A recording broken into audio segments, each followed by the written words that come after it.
Boa tarde. Deixa eu ver aqui. Essa última aqui já é os campos de Jacob, né? Última temática. Só que a gente parou em tensor métrico e a gente estava olhando os vários tipos de tensores métricos aqui que existem, né? Tem mais ou menos três tipos, né? Mas aí cada entrada, a quantidade de entradas que um tensor tiver é a quantidade de, enfim, do tipo do tensor, né? A depender também das entradas que ele tiver tanto de vetores quanto de unformas, né? Como a gente viu aí, unformas diferenciáveis. Então, sem mais delongas, vamos para a derivada covariante. Então, deixa eu só aqui abrir um novo texto aqui. Vou escrever aqui sobre derivada covariante.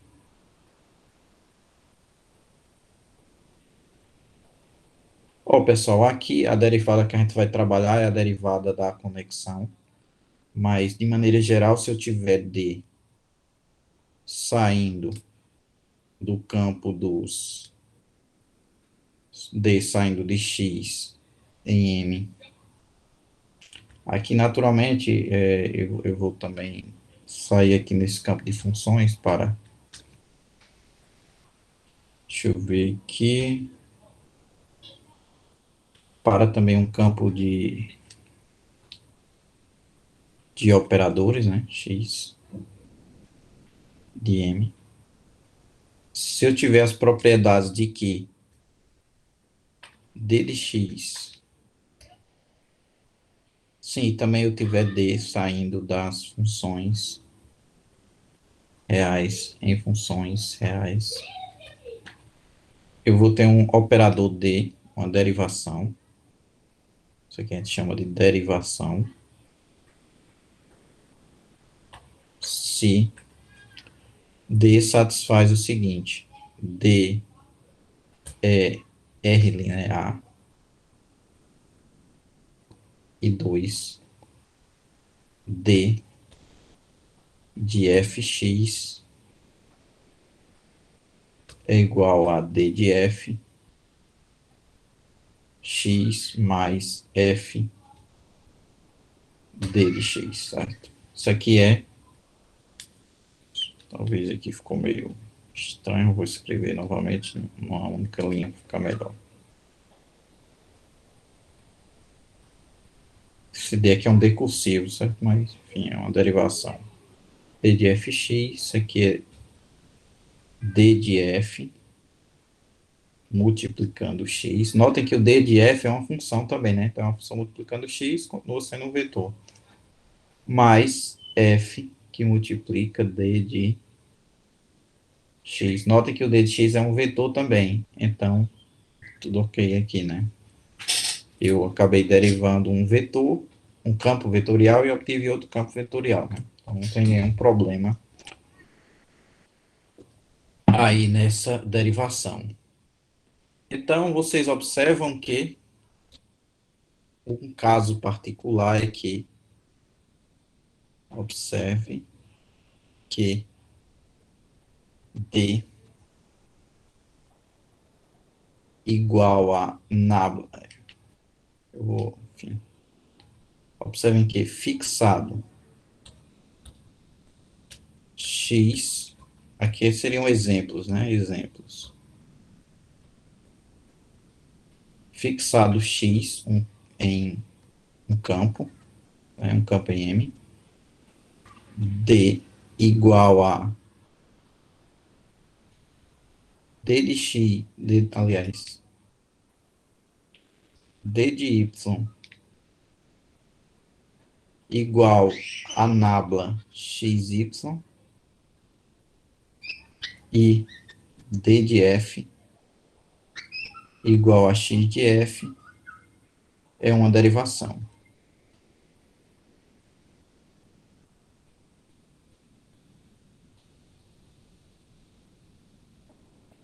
Certo? Alguma dúvida aí sobre isso? né? Que vai ter essa regra dos produtos, né? Como fosse uma derivada na direção de x aí, praticamente, né? Quando você deriva uma função, o x está dando essa derivada direcional. Quando deriva um campo, tem que usar a conexão. Bem, isso aí, tudo bacaninha. Outra derivação aqui, isso aqui seria um exemplo 1, um exemplo 2, é similar a esse, só que seria d de y, também fixado x,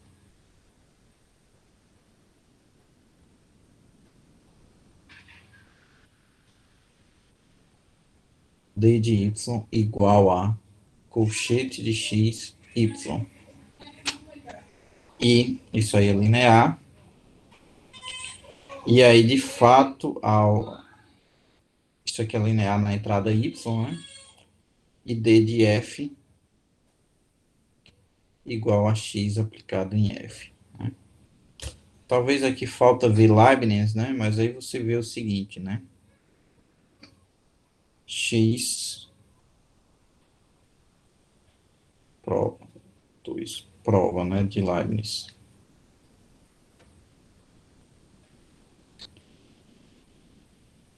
Isso daqui você tem o seguinte. D de fy, isso aqui é o x, y, isso daqui mais, deixa eu ver aqui, sim, fy, né? Ora, isso daqui, a gente traduzindo no colchete, isso aqui é o x de fy menos, vou até colocar aqui em cima, né? X de fy menos fyx. Mas aí no primeiro, eu tenho a propriedade, né? Isso aqui é a derivada de um produto de fato. Isso aqui é o x de f vezes y mais f xy menos fyx, né? Então, de maneira prática, isso aqui é x de f, y mais f, aqui novamente, colchete xy. Ou seja, isso aqui é d de f, y mais f, d de y. Certo? Então, a conexão de Levi-Sifter não é a única derivação. Parece, por esse exemplo aqui, que as derivações vão ter que ser uma coisa que é o campo derivando a função, e aí mais para frente você vai ter, para o vetor, é que você tem uma diferençazinha, né? De fato, eu acho que dá para você provar, eu creio que dá para você provar que tem que ser um múltiplo desse campo, né? Poderia ser uma outra função multiplicando isso daí, mas em maneira geral, você tem esses dois exemplos e aí existem outros. O primeiro é derivada de Levi-Sifter, derivada de Levi-Sifter, ou derivada covariante.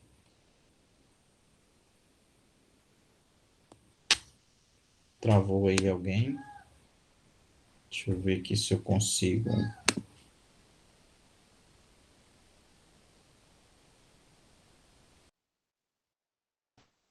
Estão ouvindo ou não? Normal aqui. Acho que foi só o dele que travou.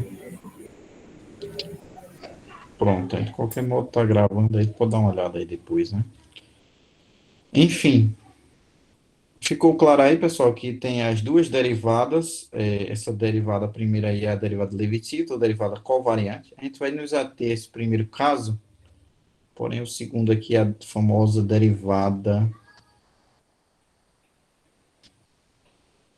de Lie, certo? Porque usa essencialmente o colchete de Lie. Você tem outras derivadas, né? De maneira geral, aqui você tem uma derivação se tiver essas duas propriedades, certo?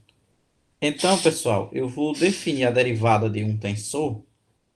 Notem que eu sei a derivada apenas para campos e para funções. eu posso estender essa derivação para tensores quaisquer, inclusive para formas, da seguinte maneira, né? Estendemos uma derivação, e aí a gente vai estender, digamos, usando essa definição, a derivada de Levi-Civita, a derivada covariante, né, que é a mesma, para tensores, e aí faz a derivada covariante de tensores. Então, estender é com S, é porque extensão é com X, estender é com S. Estendemos a derivada, a derivação, na verdade.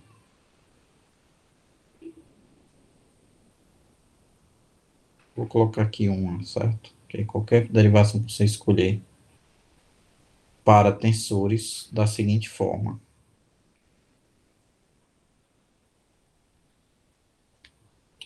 Aliás, para tensores da seguinte maneira. Vou colocar a forma que a gente vai trabalhar com forma. Seguinte maneira. Primeiro, em formas,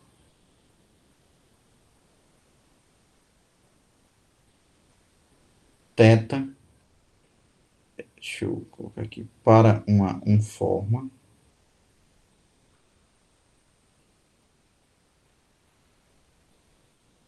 θ, isso aqui pertencente ao dual, né, de M, temos o seguinte, d de θ pertence ao mesmo espaço com o seguinte, d de θ, deixa eu ver aqui, d de θ, como ela é uma forma, né, então ela aplica em x, né, isso daqui, então o que é que a gente transforma? Isso daqui vai ser d atuando em θ de x, certo? Pessoal, θ de x é o quê? É um campo, uma função, que danado é? Vocês lembram de uma forma, só para revisar. Mais, aliás, menos θ de d de x.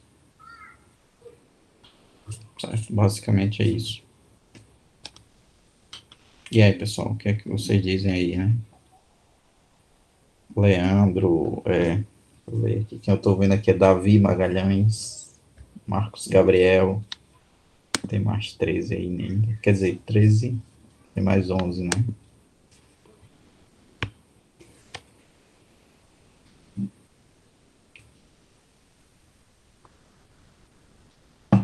Alguém colocou alguma coisa aí no chat? Não, né? E Anselmo. Giovanni travou aí. Estabilizou agora, professor.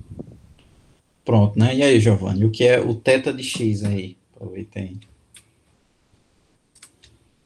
Acho que é um tensor, né, professor, de ordem 1. O θ de x ele atua num vetor, né? Mas quando eu atuo ele num vetor, ele se transforma em quê? Pontualmente aqui, né? Você tem o seguinte, o x ele é um campo, né? E pontualmente ele é um vetor. Ou seja, em cada ponto da variedade ele dá um vetorzinho lá no espaço tangente. Mas aí você imagina a sua variedade como fosse uma plantação de vetores, né? Por isso que a gente fala campo de vetores. Uma tradução mais literal seria plantação de vetores. E aí a forma ela atua linearmente, né? E aí você pode dizer, pontualmente ela é linearmente, mas na variedade toda é como uma função, né? Aliás, é f linear, né? As funções elas saem de dentro, ou seja, θ de f θ de x. Mas, enfim, o que é que eu posso dizer dessas, quando eu pego esse camarada aqui e atuo nesse camarada? Bem, o θ, você vai ter para cada ponto P, você vai ter θ de x, θ em P de x de P, isso aqui pertence aos reais, que está no dual, né? Você imagina que θ de P pertence ao dual dP de M dual. Então, se esse camaradinha está aí, ele pertence aos reais, então isso daqui dá uma função, né? Θ de x, por ser uma forma suave, pertence a f de m. Esse f de m, pessoal, é o C infinito de m, certo? Falando f de m, é uma questão da notação do ONIO. E, enfim, acho que o Manfredo também utiliza uma notação similar com essa. Bem, então isso aqui é uma função, certo? Então aqui tudo bem, a sua derivação, voltando aqui para cima, a nossa derivação d, ela atua em uma função, tudo bem, tem a regrinha dela atuar em função, e o d de x é um campo, certo? Porque quando você faz aqui, voltando aqui, né, o d, ele sai do espaço de campos em campos, de função em função. Então,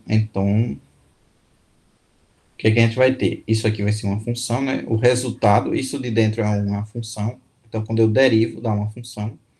E aqui, ó, quando eu derivo, dá um campo. Mas aí eu pego a θ atuando, dá uma função também. Então, função, tudo é função aqui.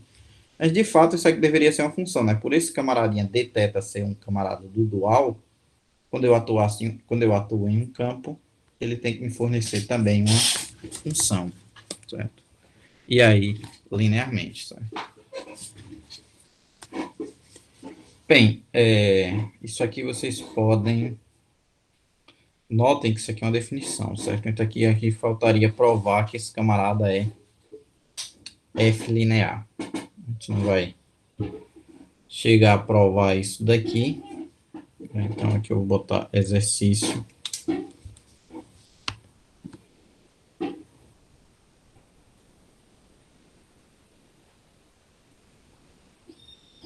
Dθ é Fm linear em X. Certo? Então, pessoal, para uma derivação qualquer, a gente já tem que ela atua em funções e ela atua também em campos. E agora, pelo que a gente acabou de mostrar, aliás, pelo que eu acabei de colocar como exercício, ela atua no dual, ou seja, em formas, e produz também em formas. Para chegar em tensores quaisquer, aí eu vou já mostrar a fórmula de tensores mistos, mas aí vocês podem imaginar apenas tensores com entradas de campos também, né, que é o caso mais usual. Então, uma derivação pode ser estendida para tensores da seguinte maneira. Então, uma derivação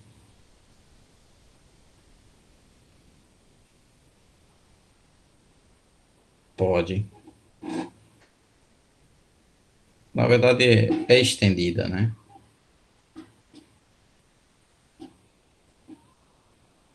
Para tensores da seguinte maneira.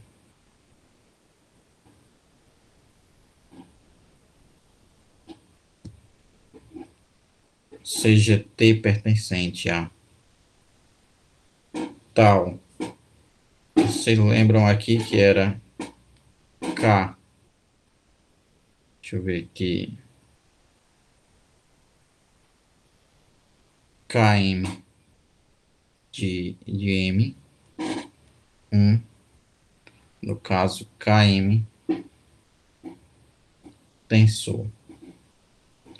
Ou seja, ele se alimenta de K, campos de vetores, e M, formas, certo? Então, T é da maneira, temos o seguinte,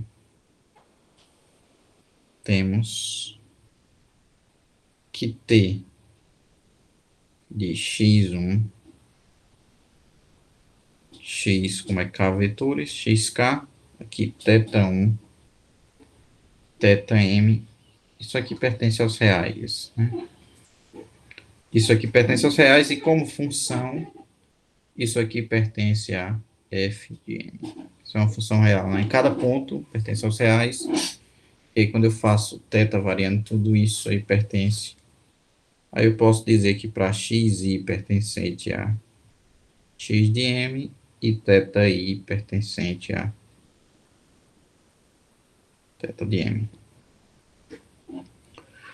Então, definimos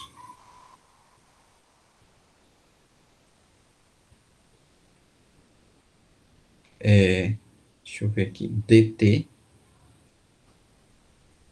pertencente ao mesmo espaço de vetores, né? Então é km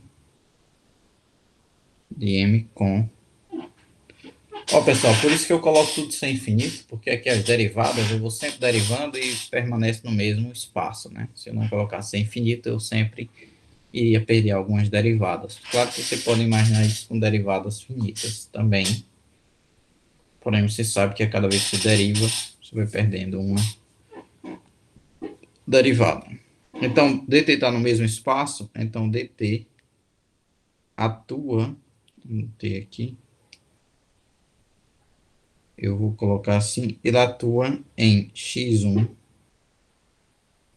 xk, θ1, θk, da seguinte maneira, né? Isso aqui é igual a... Isso aqui é d de t de x1, eu que repetir aqui, né? xk, θk, menos... Aqui eu vou fazer o seguinte... Menos 2 somatórios, certo? Somatório, vou colocar somatório aqui para a ideia ficar clara mesmo. Somatório de I variando de 1 até K de T. É que eu vou ver se eu consigo colar isso aqui.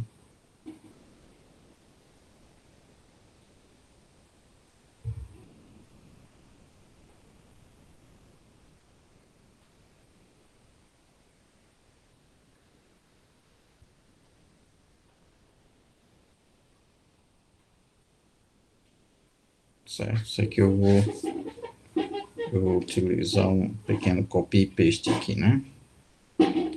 Aí aqui eu vou fazer a mesma coisa.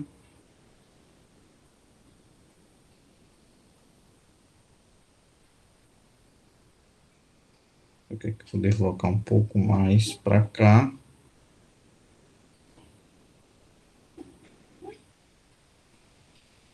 Para aqui eu colocar.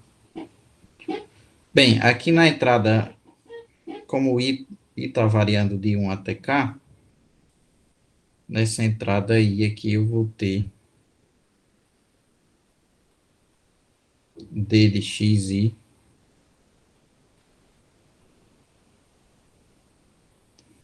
e aqui continua até o K. Deixa eu só escrever aqui um pouco melhor.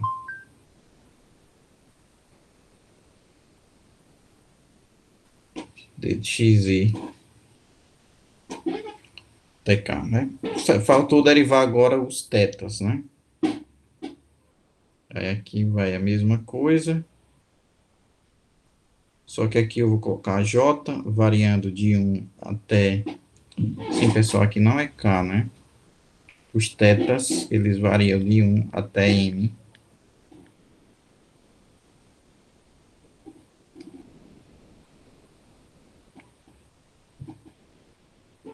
Certo? Deixa eu ver se tem aqui, ó, certo? O θ, ele tá nessa designação ali. Deixa eu ver se copiado teria dado certo. Bem, aí aqui eu vou fazer o mesmo procedimento.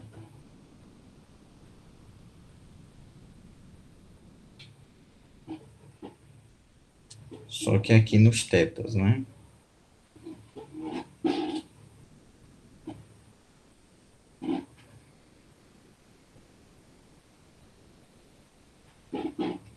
aqui você vai ter o D de θi.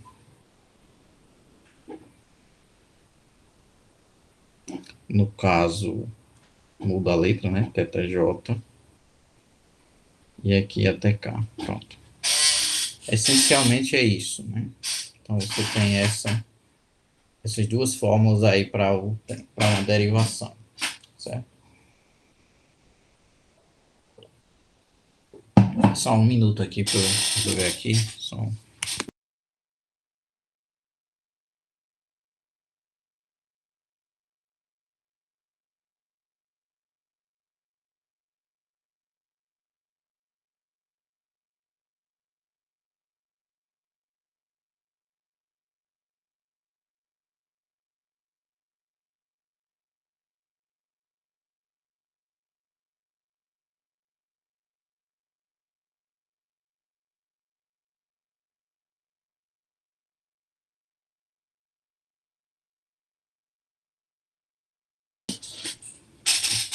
Pronto, pessoal.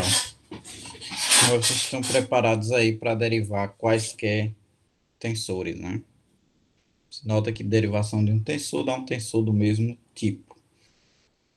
Alguma dúvida ou enfim, comentário até aqui?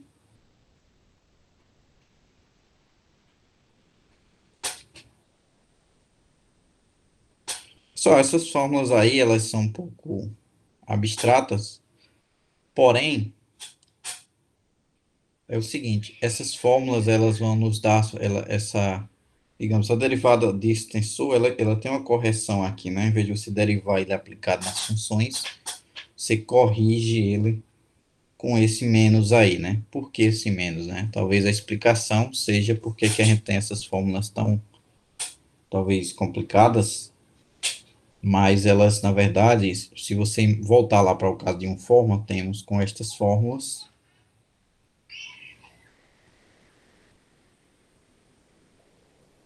temos uma, digamos assim, uma regra de Newton não, de Leibniz, né? Se vais aí. Temos o seguinte, d de θ de x. Pessoal, aqui eu vou escrever θ de x sem colocar o parênteses, só para a gente ver como funcionaria essa fórmula. Isso aqui é o d de θ x. Não, talvez isso aqui o parênteses fique mais claro, né? É o d de θ aplicado em x mais θ aplicado em d de x, certo? Ou seja, é uma regra do produto, né? Derivada. É como se eu tenho θ aplicado em x, ele está sendo multiplicado. Se vocês voltarem lá para a primeira aula de tensores, eu falei que tensores eram como se fossem matrizes, né? Então, de fato, você vai ter aqui o d de θ satisfazendo a regra do produto para a matriz e o que for aí de tensores, né? Particularmente, se você tiver aqui um tensor, vou colocar x, y, z, né? Certo? Temos também. E só para não escrever aquela ruma de x1, né? D de t de x, y, z. Isso aqui é quem, pessoal? Isso aqui é o d de t atuando em x, y, z, mais t de d de x, a derivada vai saindo aqui em cada um, né?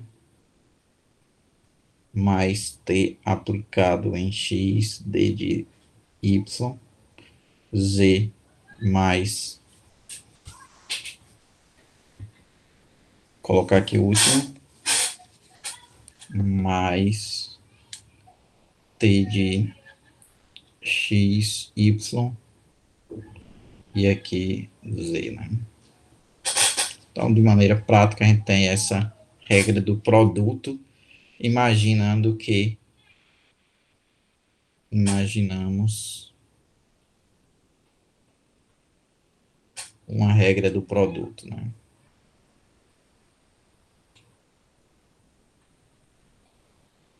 Você, quando tem um produto de várias funções, onde ao invés de você ver t de x, y, z como uma função aplicando em três vetores, você vê como multiplicação de objetos aí, né?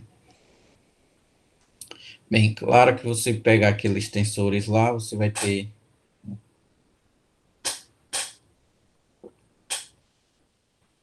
você fizer a multiplicação tensorial, você vai ter essa propriedade ali também, né? Você vai ter isso aqui. Se você fizer θ1 vezes θ2, se fizer essa derivação aqui, isso aqui vai dar d de θ1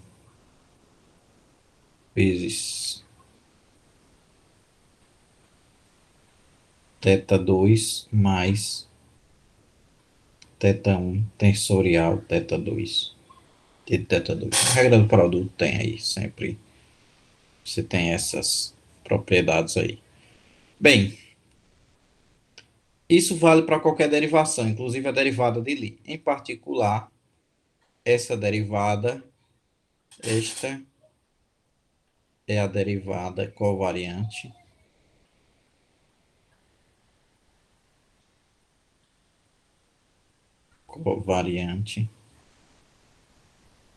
se D igual a nábula de x, né? Então, nesse caso, notem que para um vetor, exemplo 1 aqui, seja R curvatura,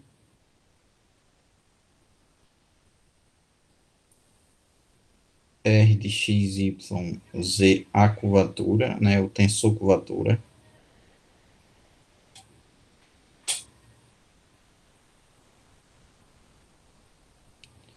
Então, temos o seguinte.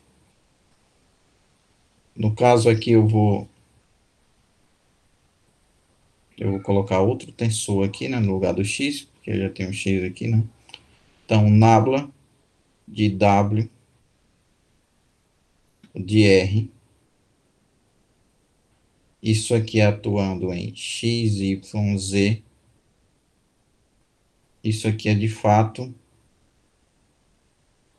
nábula W atuando em. Notem que esse tensor aqui ele chega nos. Ele dá um vetor, né? Então, a priori, não é o mesmo tipo, né? Então, nesse caso, só uma observação é que a gente vai trabalhar com o vetor auxiliar, que seria tipo um R barra, né? X, Y, Z. Isso daqui contra um V, né? E eu, só porque eu vou usar o W ali. Então, nesse caso, isso aqui pertence às funções. Mas se eu pegasse esse vetor aqui, esse tensor aqui, T saindo de,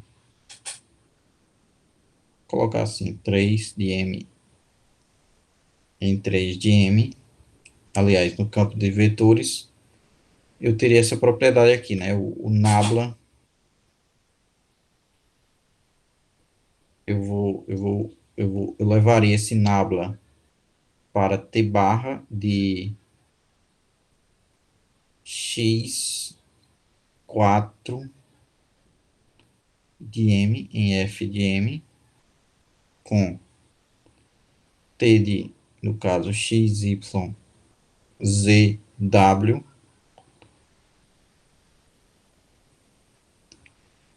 interno isso aqui igual ao T de x, y, z, w, né? Posso... Sempre que eu tiver uma métrica, eu posso fazer isso, né? Esse tipo de tensor eu posso transformar no outro. E aí, especificamente para esse caso aqui, a gente vai ter o seguinte. É o nabla desse tensor aqui aplicado em x, y, Z. Isso aqui tem que me fornecer um novo campo, né? Porque a derivada ela não muda o tipo do tensor. E aí, de fato, esse camaradinho aqui seria nabla de R de x, y, z. Isso aqui tudo dentro. Menos o R de nabla W de x, y, z menos o R de x, nabla W, xz, e aí menos esse R, e aqui W, ou xy, e aqui do z, certo? Então, é assim que a gente considera isso aí, a derivada do tensor métrico. Professor, então lá em cima o senhor era para ter colocado menos, é isso? Não entendi. Na Aonde? definição de derivada lá em cima. Mas sempre tem menos aqui, né? Na derivada covariante, que é menos. É porque embaixo eu tinha visto mais mesmo. Embaixo. É porque é o seguinte, ó só, Giovanni, né? Isso. Aqui quando você pega um tensor, certo? Você pega um tensor, ele atua em, enfim, vamos supor, ser simples aqui, botar x, y, z, né? Só para simplificar a ideia. Então, quando eu faço a derivada, ela atua produzindo um novo tensor, que é o dt, que ele também atua em x, y, z, certo? Então, para eu ter uma regra do produto, eu tenho que ter aquela fórmula ali.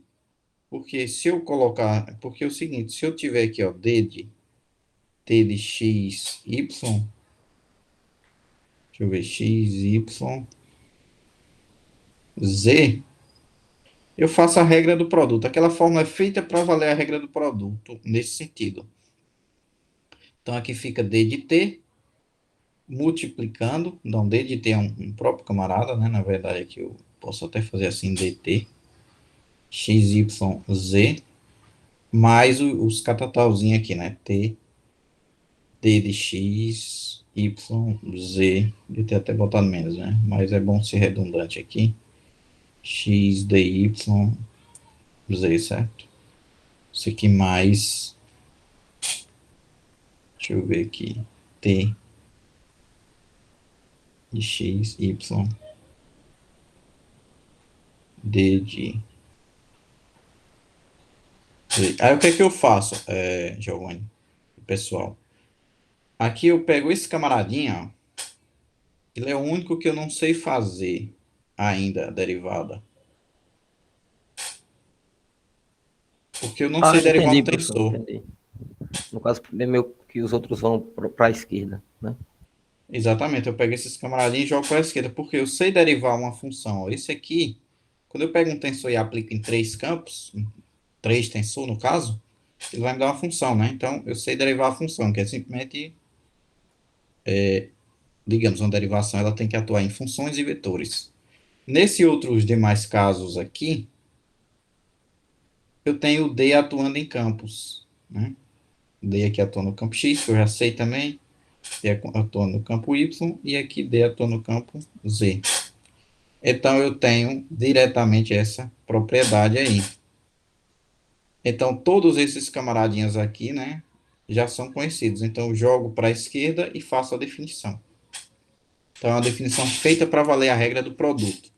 Só que no caso, a derivação que a gente vai utilizar é a derivação de Levi-Civita. E aí a gente obtém digamos assim, essa expressão aqui para a derivada da curvatura, né? Notem que aqui é um campo de vetores. Então, eu sei derivar. E aqui dentro de cada camaradinha desse aqui, eu uso a derivada covariante também, né? Então, só uma última observação, um exemplo aqui sobre derivada. Deixa eu ver aqui. Exemplo.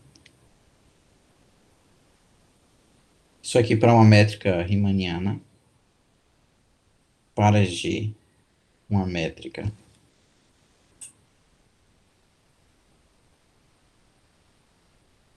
riemanniana,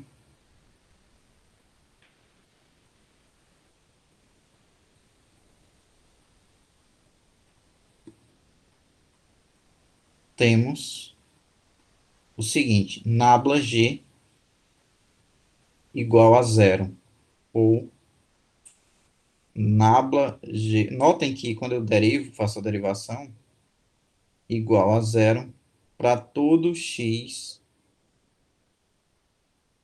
pertencente a o W, só um detalhe aqui, W pertence para todo x o campo, né? Então, pessoal, vocês observam aqui, só antes de provar esse exemplo, é o seguinte: sempre que você pega um tensor, e eu fizer essa derivada de Levi-Civita, e a de Lie também, você acrescenta uma entradazinha aqui embaixo, né? Porque você faria nabla x de t, certo? E eu poderia escrever nabla t como sendo um tensor que sai de, no caso, x, m, cartesiano x. Se esse tensor aqui está em m, você aumenta uma entradinha aqui, né? Então, m de x, certo? Se t pertence a tal m de m, certo? Se ele é um m tensor, M0, né, na verdade, a priori, né? Não se alimenta de forma, mas aí pode ser um tensor que se alimenta de forma, né? Só para simplificar. Bem, e aí vocês, ao invés de você denotar isso daqui, você coloca como fosse o nabla diretamente do x, né? Você pode fazer o nabla agora como se fosse o gradiente de um campo, onde esse gradiente de um campo é outro campo de...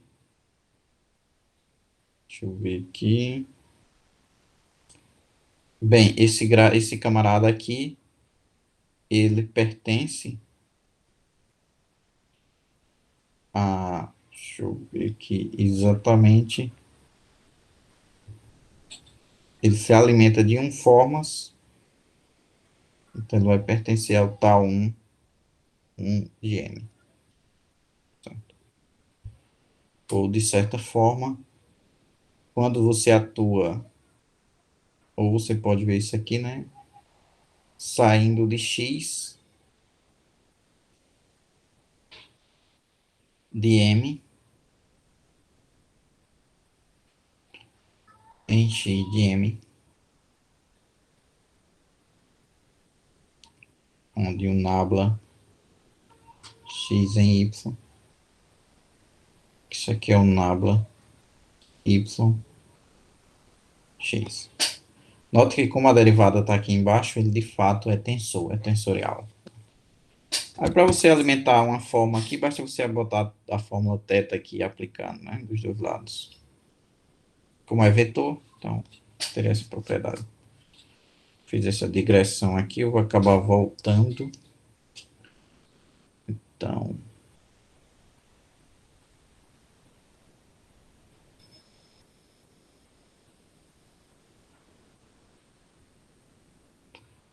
vou botar aqui embaixo, fica melhor.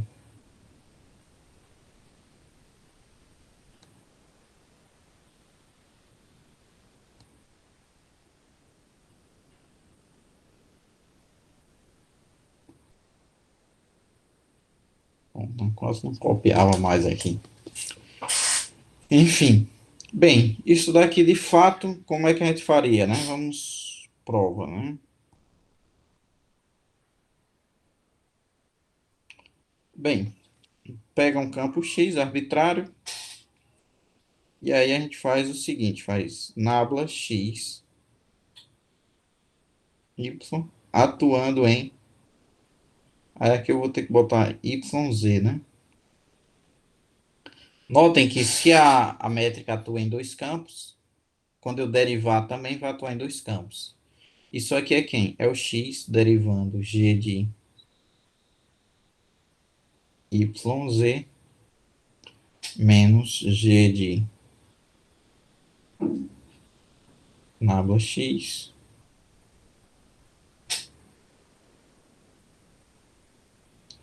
Isso aqui menos G de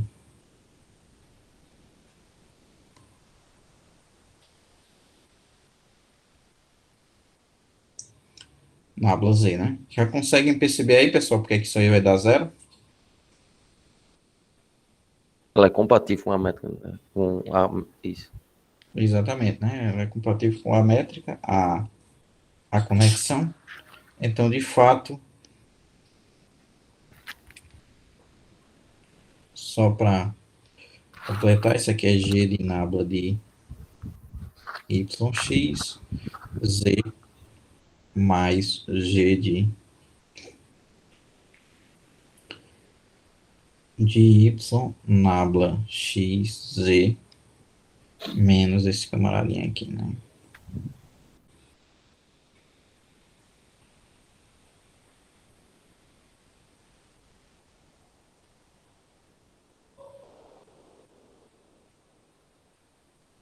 Que é o mesmo, né?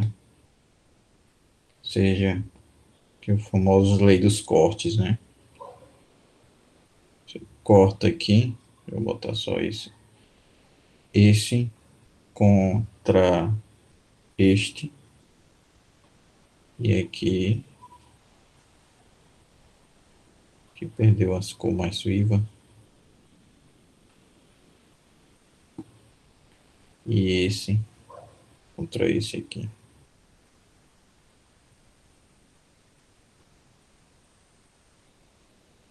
Vou botar um azul legal aqui. Pronto, então você vai ter aqui, isso aqui tudo deu igual a zero. Então, de fato, a derivada covariante da métrica é zero. Ou seja, nesse caso, dizemos que G é paralela. Certo? Ou seja, a derivada covariante da métrica dá zero. Aí existe a derivada de Lie, certo? Para a derivada de Lie, a gente chama assim, Lx de G. Certo? Isso aqui é a derivada de Lie.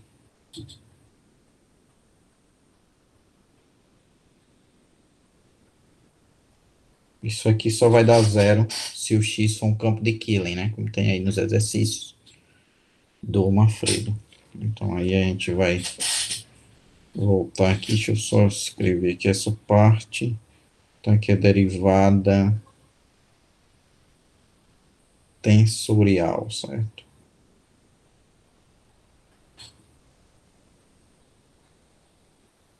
Deixa eu ver aqui se tem mais alguma coisa, eu creio que não. Então vamos voltar às notas. Então, derivada covariante, a métrica riemanniana é paralela, né? Foi o que a gente disse aqui, né? Que o nabla, isso aqui é o nabla de G igual a zero. Bem, enfim, isso aqui são os exercícios que a gente já viu na aula, então vamos já aqui repassar os campos de Jacobi, né? Começar a dar início, pelo menos rapidamente, sobre essa temática, que aí a gente termina esse assunto da prova. Vocês podem aí na próxima aula a gente fazer aula de exercício também de dúvidas, né? Creio que aqui a gente ainda não vai dar para terminar tudo, mas aí a gente termina na próxima aula e faz isso. Bem, aqui a curvatura de Gauss, aqui nos campos de Jacobi, vai medir os afastamentos das geodésicas, e aí nisso a gente vai usar os famosos campos de Jacobi. Esses campos também vão servir para ver as singularidades da aplicação exponencial, né? Então aqui vocês têm, por exemplo, aqui na esfera,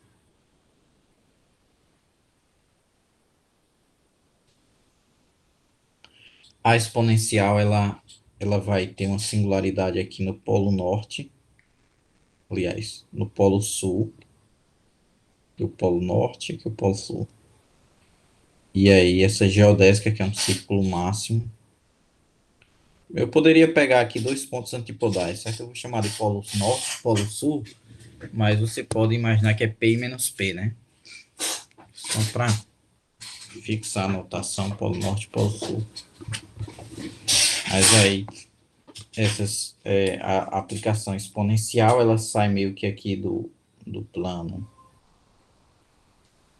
Se você pega aqui, por exemplo, mesmo em dimensão 2, esse plano, quando você aplica exponencial, ele meio que dobra esse plano na esfera, né? Como se você tivesse meio que enfim, um recobrimento dessa esfera, né? Se pegasse um pano, tá sobre a sua esfera, um plástico, esticasse ele, dobrasse ele sobre a esfera. Porém, ele vai ter um probleminha aqui no Polo Norte, né? Que aí as geodésicas vão deixar de minimizar a distância, de fato, e, enfim, isso vai ter a ver com a derivada segunda do comprimento de arco. Bem, deixa eu só ver aqui. Então, aqui a gente define de maneira geral essa propriedade aqui, quando a gente tiver um W, esse W aqui, deixa eu ver aqui, talvez, esse W aqui, ele, na verdade, tem os seguintes dados iniciais, seja V igual a gama linha de zero, e aqui nesse caso, essa função aqui, né, transforma na superfície parametrizada, e a gente tem que W, na verdade aqui é o V de zero, né, e W igual ao V' de zero. Então, aqui você vai ter aqui com norma de V de S igual a 1. Aqui você tem essa propriedade. É como se você tivesse aqui na esfera geodésica um campo de vetores V de S. E aí você faz a exponencial dada por essa expressão aqui. O t tem que ser pequeno, né? Está entre 0 e 1. E esse S aí é uma curva que está na esfera. Então, a gente vai trabalhar para uma expressão aqui da norma dessa exponencial. Notem que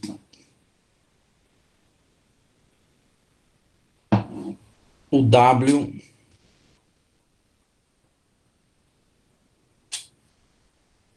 essa curva aqui é uma curva regular, né? Então, na esfera. Então, sempre que esse W for diferente de zero e esse camarada der zero, a gente tem um ponto de singularidade da exponencial, né? Que aí seria um ponto onde o núcleo é não trivial, né? Então, por isso que é singularidade da exponencial. Bem, e aí justamente essa derivada aí vai medir as geodésicas que saem de P, como veremos adiante.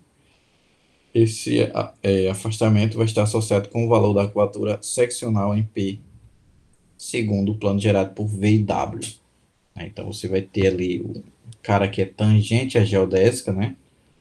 E o outro cara que é ortogonal à geodésica também, porque você vai ter esse V, é como se fosse o raio geodésico, né? Então, intuitivamente aqui, você imagina que isso aqui seja uma bola transformada por essas geodésicas. Claro que eu vou desenhar meio que curva a coisa, né? Então, a ideia é que isso aqui é tipo uma bolinha na esfera, né? E aí, essa exponencial aqui, você vai fazendo essas aplicações aqui. Por exemplo, quando t é igual a zero, não tem por onde dar todo mundo zero, né? Mas, por exemplo, se o meu V varia aqui num espacinho, então as minhas geodésicas, elas também vão, deixa eu ver aqui, meio que variar aqui também, né? Deixa eu ver aqui. Então aqui você vai ter essa composição aqui dessas curvas, digamos que vai de S, fixado um T, né? Que o T aqui vai variar de 0 até 1. Deixa eu ver aqui. Deixa eu ver exatamente 0 até 1. É porque o V de T dá 1. O T está variando de 0 até 1. Enfim. E aqui você vai ter a seguinte expressão. Essas curvas, fixado T, claro, exponencial em P, de T de... Chama T0 aqui, né? Fixado um T0. T0 é isso aqui. V de S, né? Inicialmente você tem uma curva que está na esfera, mas aí você vai entrando dentro da bola e também essa curva vai tipo se replicar ali dentro, né? Claro que não é igual, mas é similar. De tal modo que ela degenera apenas na origem aqui, né?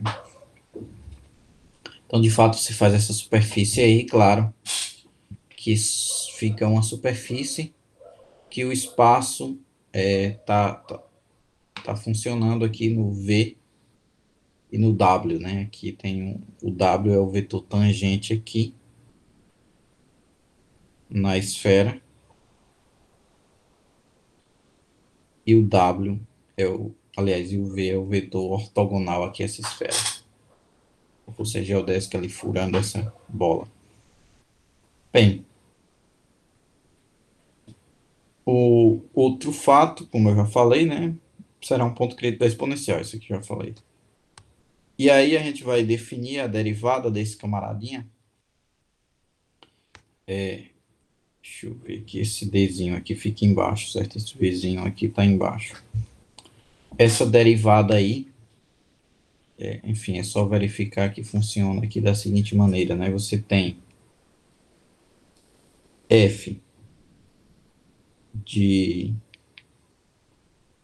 deixa eu ver aqui, t e s igual a exponencial em p de t v de s. E aí, quando você deriva isso aqui em relação a s, bem, primeira coisa, quando você deriva isso aqui em relação a s, a derivada de um objeto usa a regra da cadeia, né? Então, isso aqui é o d de exponencial em p, isso daqui em t v de s, aplicado. Bem, aí agora eu vou derivar o interior em relação a f, né? V' de s. Quando eu aplico em t igual a 1 e s igual a 0, o que é que eu obtenho, né? Eu obtenho que o d de f, d de s, em 1, 0, isso aqui é igual a mesma coisa. Aqui no lugar do t, vou ter 1. O v de 0 é o v. E aqui, como o t é 1, e o v' de 0, eu disse para vocês que era o w, né? Então, vou ter esse camaradinho aqui, né? Então, vou ter precisamente essa expressão aqui, né? Que eu vou ter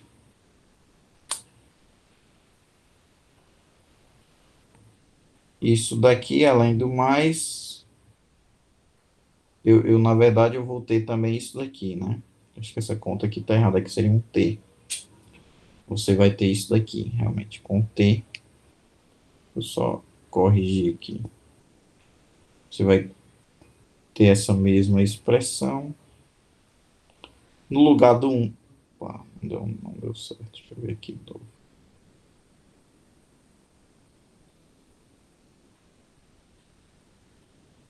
Deixa eu copiar, colar.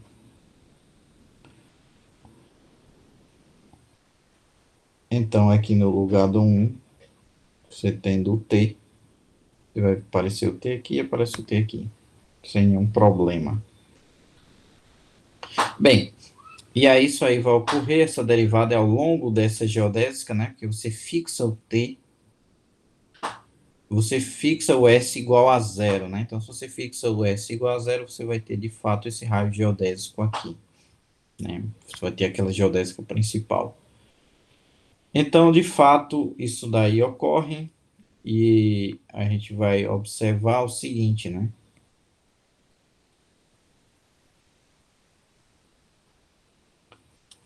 Pelo o lema anterior, aliás, o lema 9, né? Você faz tipo essa mudança aqui, lembra que a curvatura seria R menos essa diferença ali. E aí você vai ter aqui pela comutação, deixa eu ver aqui. Você tem essa derivada, tudo bem aqui.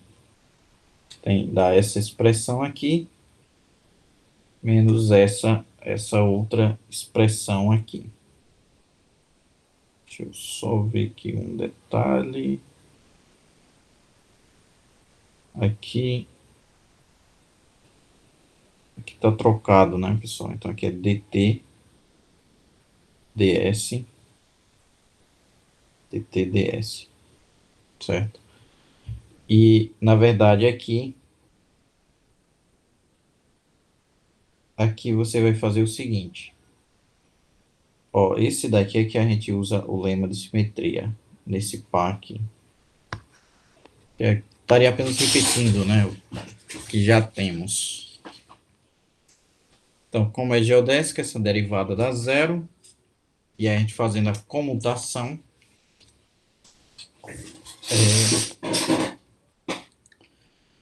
pelo lema 9, a gente obtém essa fórmula de cima. E pelo lema de Gauss, a gente pode comutar esse camaradinha S com esse T aqui, sem prejuízo. Então, aqui ficaria T, e no caso aqui T de novo, e aqui S. Ou seja, eu vou só reescrever esse camaradinha aqui que está errado. Aqui é D, DT, DDS, DDF, isso daqui, e aqui o outro, cadê? DT. Isso aqui eu acho que não dá para copiar, mas enfim. R desse catatalzinho aqui, certo? O R tá certo, o R. Pode repetir. Aí, nesse outro caso, eu comuto isso aqui pelo lema de Gauss, e aí eu fico D, DT, DDT, DF, DS, mais o R aqui eu mudei, certo? Que é D, DT de F, D de F, DUS, DUF, DUT. Que permanece, certo? Aqui é o mesmo. Esses R aí permanece, só mudou esse aqui. Vou colocar em vermelho aqui o que foi mudado.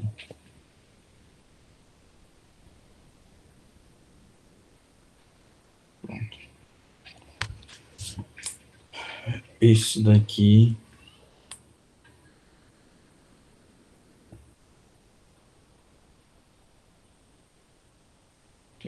Trocar o sinal dessa paradinha. Bem, então, pessoal, aqui você vê que tem uma derivada segunda em relação a t, né? Então, é ddt. Então, fazendo essa expressão aqui, temos essa equação aqui de segundo grau, né? Derivada segunda de j, da r de γ', j, γ', né? Então, isso daqui é a famosa equação de Jacobi, que nos fornece os campos de Jacobi, né? Que é justamente quando a gente tem essas propriedades aí nos raios geodésicos, né? Então, claro que, por unicidade, os únicos campos de Jacob vão estar com certa maneira dados por essa expressão. Eles vão ter que ser essa exponencial aí, né? Unicidade da solução das EDOs. Bem, então, se chegamos a uma geodésica, um campo de vetores ao longo gama é um campo de Jacob, satisfaz a equação de Jacob, que é 4, para todo t no intervalo 0a, né? Claro que não precisa ser em toda a variedade, né? T até certo ponto você pega o intervalo maximal aí, né? Então, você vai ter essas propriedades. Então, um campo de Jacobi aí, como a gente tem uma derivada de segunda ordem, então ele é determinado pelos valores de J de zero e dj de zero, né? Então, se você tem uma equação de segunda ordem, você precisa de dois dados iniciais, né? O j de zero e a derivada dele na origem, né? Então, de fato, isso daqui ocorre, basta você definir isso daqui, né? Com, deixa eu ver aqui, E de TI, E de T0, um referencial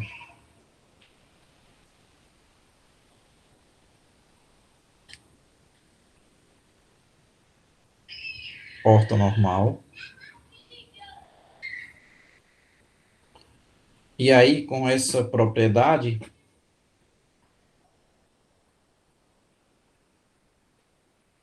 aqui apaga um bocado, você vai obter o seguinte, que essas FIs aí vão satisfazer a seguinte propriedade aqui, né?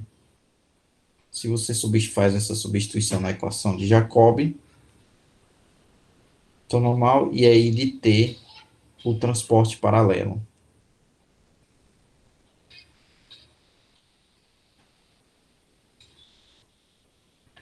Certo? Então, se é o transporte paralelo, o ângulo permanece o mesmo, então continua sendo um referencial ortonormal, né? Então, você tem aqui, digamos, a curva geodésica, e aqui você tem um referencialzinho de vetores ortonormais.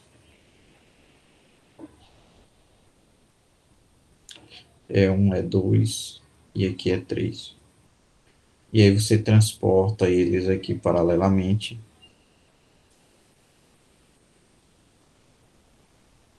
E aqui você vai ter o E3 de T, E1 de T, aliás, E2 de T, e aqui o E1 de T. E aqui também para o A, certo? E aí, o que é que a gente vai fazer? A gente vai pegar esses camaradas aí e jogar na equação de Jacobi. Porque é isso aqui, pessoal. Aqui eu estou escrevendo como sendo uma soma, certo? Aqui vocês lembram que o índice não está aparecendo do lado direito. Aliás, não aparece do lado esquerdo, mas aparece do lado direito. Então, eu entendo que eu estou somando aí com as coordenadas nesse referencial aí do campo de Jacobi.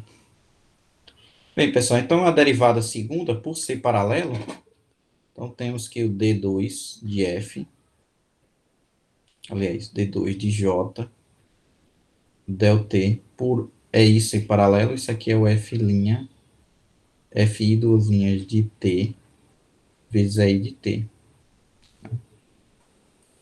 Continuando a soma, né? O gama' vai ter essa propriedade, então aqui a gente vai ter a seguinte, deixa eu ver aqui.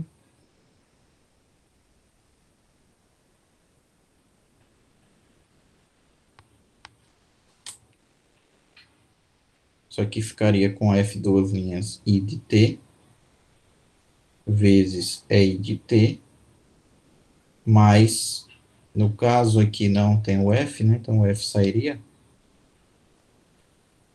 Fi de T, que eu posso usar o mesmo índice sem problema, gama' I de T,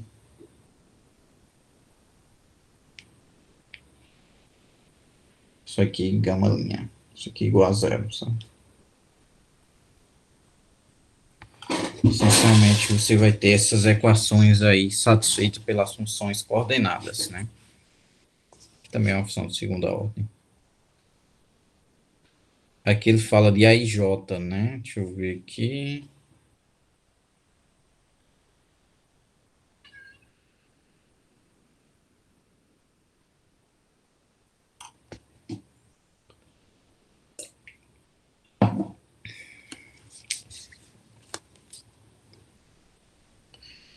O que ele vai referenciar aqui, talvez seja que eu tinha um FJ.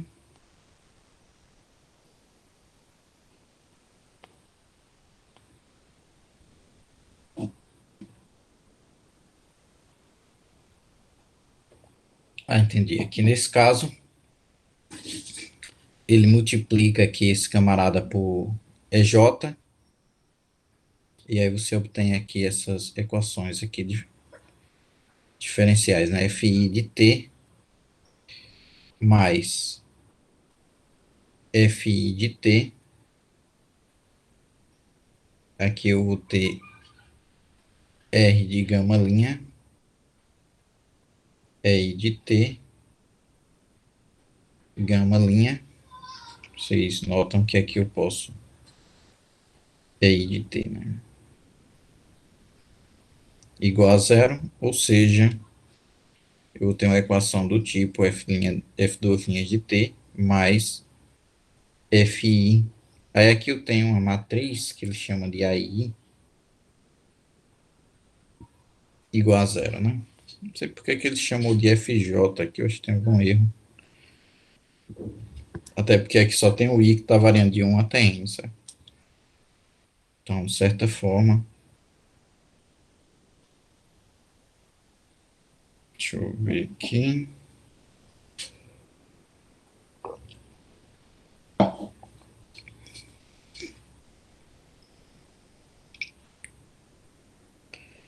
Eu acho que aquilo realmente ele colocou dois somatórios distintos, né? Aqui,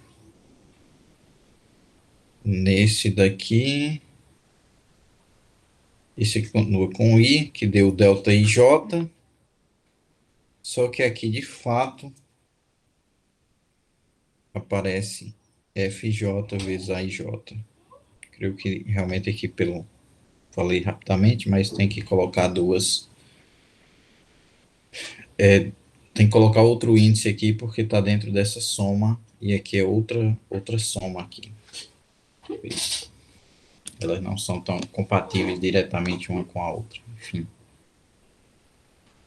Mas aí você faz essa multiplicação e você tem essa propriedade aí dos campos de Jacobi. Bem, assim dados J, deixa eu só ver aqui uma coisa, FJ, delta I, no primeiro só vai fazer sentido quando I for igual a J. Então, de fato, vai aparecer o FI ou o FJ, né? Depende aí da escolha. Mas aí você vai ter uma soma. Bem, você vai ter N equações diferenciais de segunda ordem. E aí você tem uma solução, portanto, ela é dada da seguinte maneira, né? Você vai ter dimensão 2N campos de Jacobi, porque o J de zero, por ser um vetor no campo de dimensão N, ele tem N coordenadas e o DJ de zero também, né? DJ dt. E aí você vai ter uma dimensão 2N. Para cada, digamos assim, cada base que você escolhe aí, você tem possibilidades do espaço tangente. Só que a gente observa o seguinte, que gama linha de T é naturalmente um campo de Jacobi. Né? Por quê? Vamos lá, deixa aqui a equação de Jacobi. A equação de Jacobi é del J del T mais R de gama linha J gama linha igual a zero.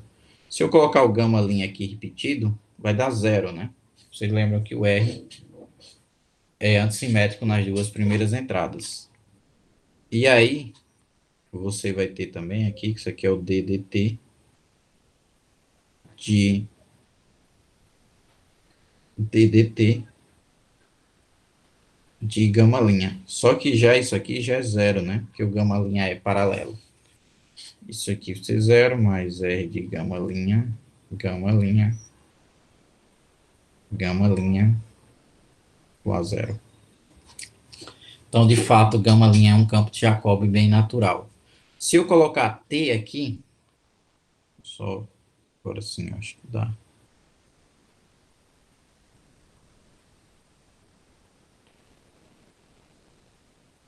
Não devia ter cortado, né? Era copiado. Enfim. Se eu colocar um T aqui, e um T aqui dentro, tudo bem, esse aqui continua dando zero, porque o T sai do tensor, né? Isso aqui é T, R de gama linha, gama linha, gama linha, que dá zero. Faltaria esse outro, né? Mas aí esse outro a gente vai ter que usar de fato agora a propriedade dessa derivada segunda aí, né? Que ela é tipo uma reta, né? Se você tem uma geodésica, o gama linha, você imagina no Rn, né? As geodésicas são retas, então o gama linha é uma constante. Então se eu fizer t vezes uma constante, dá uma reta, né? Dá um vetor constante, na verdade, né? Para a equação de uma reta. Então, da mesma maneira que vai funcionar com essa geodésica. Por quê? Porque eu tenho o seguinte, quem é o d de dt de t gama linha? Isso aqui é de fato, primeiramente derivo com relação a t que dá gama linha, mais t que multiplica d dt de gama linha, mais a geodésica, então isso é zero. Então isso aqui dá gama linha.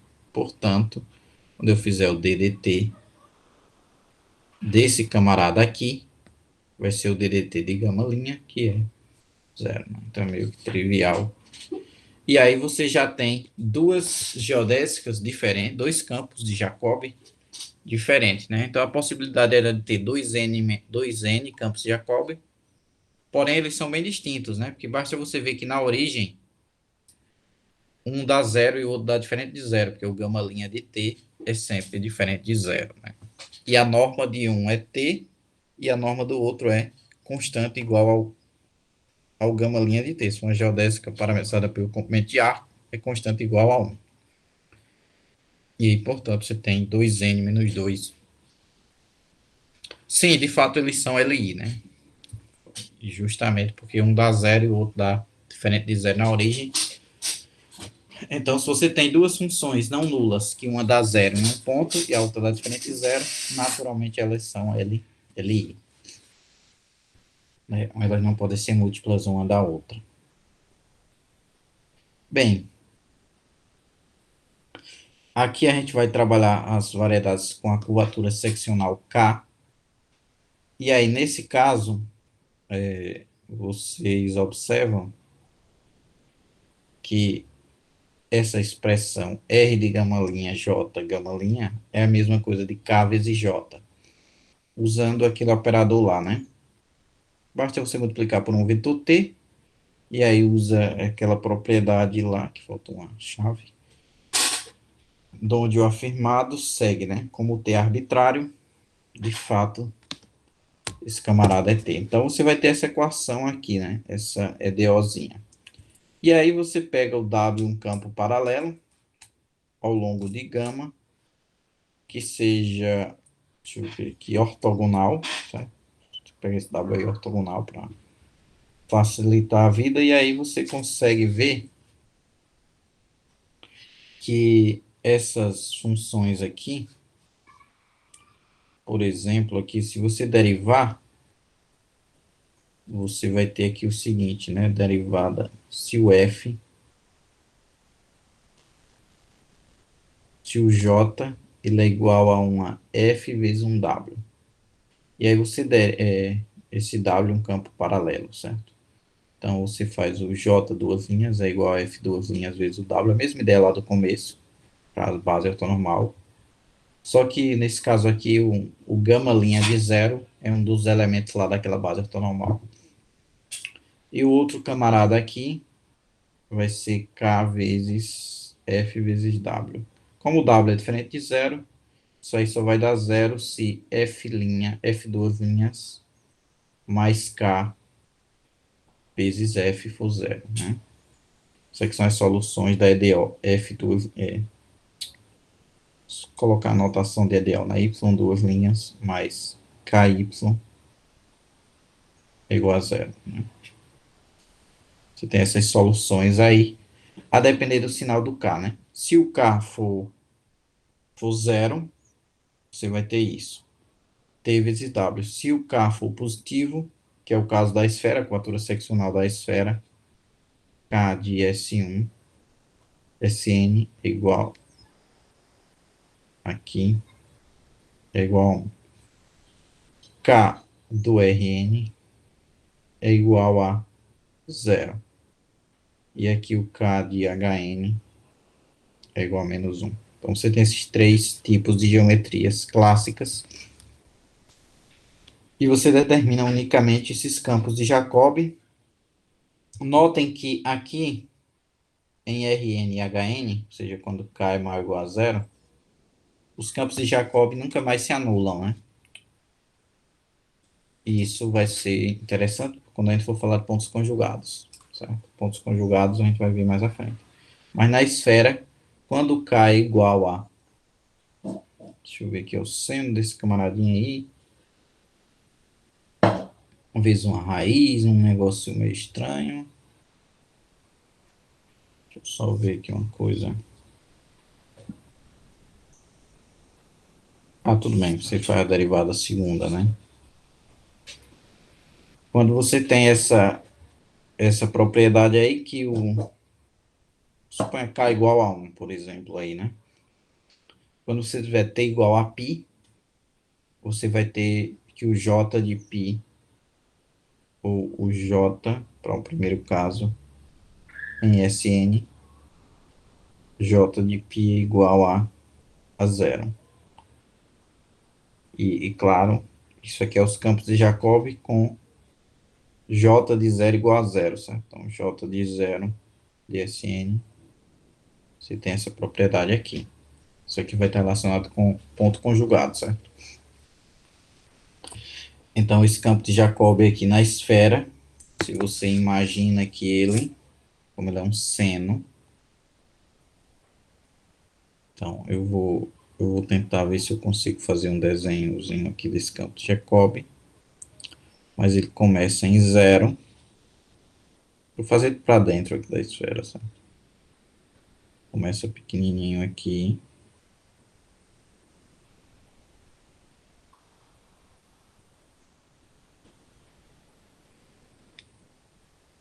Opa.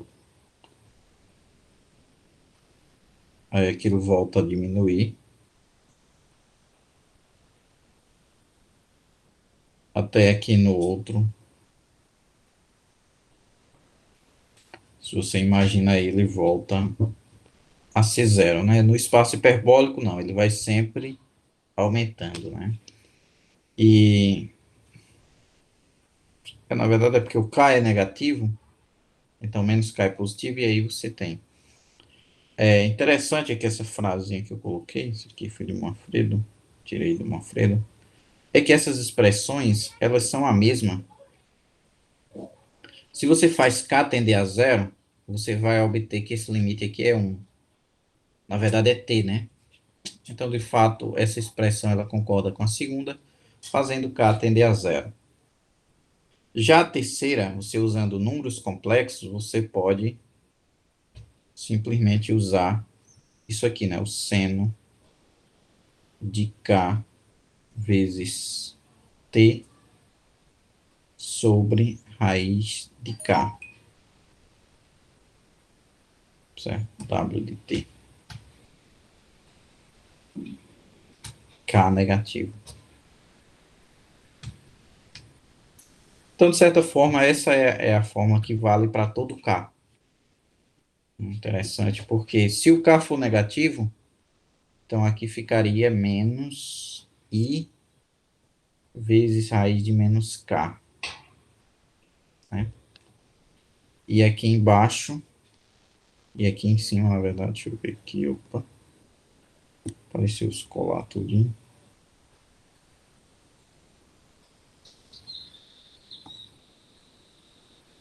Deixa eu ver aqui. Até aqui deu uma. Pronto. E aí vocês teriam essa mesma propriedade aí, desde que seja com seno hiperbólico, né? Porque vocês têm essa propriedade aqui, se eu não me engano, o seno de, no caso ali, ficaria, eu tenho menos K,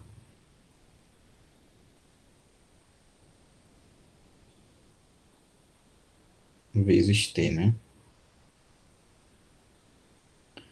Aí aqui você dividiria isso pelo seno, e aí acabaria aparecendo o seno hiperbólico ali de alguma maneira para números complexos aí. Tem uma... Você multiplicaria esses camaradinhos aí. Bem, deixa eu só ver aqui. Mas enfim, você tem essas duas fórmulas. E como é dado nessa expressão aí, a gente vai pegar o V nesse TV de TP de M, certo? Porque esse V é tangente ao TP de M, como se você pegasse uma curva ali no TP de M. E um campo de Jacob, e o W, claro, ele está tangente aqui nesse ponto, né? Porque o W de zero, ele é igual a V. E aí o W, e aí o W de S, aliás, o W' de zero, que é igual a W. Deixa eu ver aqui, na verdade. É, basicamente isso, né? Você vai ter essa propriedade aí, ele está nesse TP do TP de M. Só que esses camaradas aqui são identificados, né? TP de M, TV de TP de M. Porque o TP de M é um espaço vetorial, então, basicamente, o T, se eu tenho que esse camarada é um espaço vetorial, TV desse camarada é sempre identificável com V. Como se eu dissesse que o plano tangente do Rn é sempre um Rn ali em cada plano tangente. Pode imaginar um Rn ali.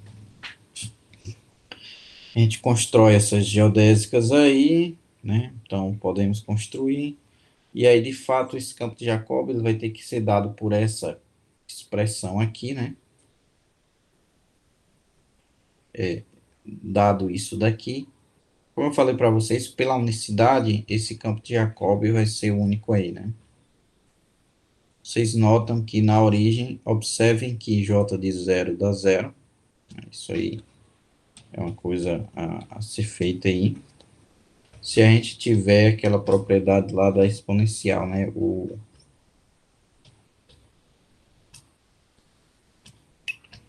V' de zero dá o W, o V de zero dá o V. E aí, porque o V' de zero vai ser ortogonal ao V, né? A gente vai ter o seguinte, V ortogonal W. Isso aqui era um daqueles lemas lá do início. Bem, então o J de zero dá zero. E aí, pela unicidade, essa vai ser a única maneira da gente construir campos de Jacobi nesse sentido de variedades, né? Então a gente vai ter essa unicidade aí, tá? Deixa eu ver aqui, ele faz de fato essa proposição, mas aqui fazer o que já faltam, terminando já, deixa eu só ver aqui, acho que essa parte aqui, essa proposição 18, a gente deixa aí para a próxima, hoje é 29/2021, né? Então, amanhã é 21/9/21, né? Então, nesse caso, a gente vai ficar essa proposição, mais essas observações aqui, e a questão dos pontos conjugados, certo? Então, deixa eu para a próxima. Essas observações aqui. A próxima aula, assim como os pontos conjugados, a gente termina, e aí já, a partir disso, a gente faz as aulas de dúvidas para essas temáticas aí. Certo, pessoal? Então, por hoje, a gente para aqui nessa forma de construir esses campos de Jacobi, certo? Nessa proposição 18 aqui, que é uma maneira prática de se construir esses campos de Jacobi. Isso aqui é basicamente pela unicidade, né? Então, você vai ter que vai ser essa expressão aqui. E bem, tem que ter um corolário, né? Dessa maneira aí de você verificar isso daqui, né? Todo campo de Jacob vai ter que ser dado por essa expressão. E aí é que a gente vai ter as proporções 19, 20. Então, mas aí na próxima aula a gente volta aí para 18. Também falou tensores hoje, então acabou tendo um tempinho extra.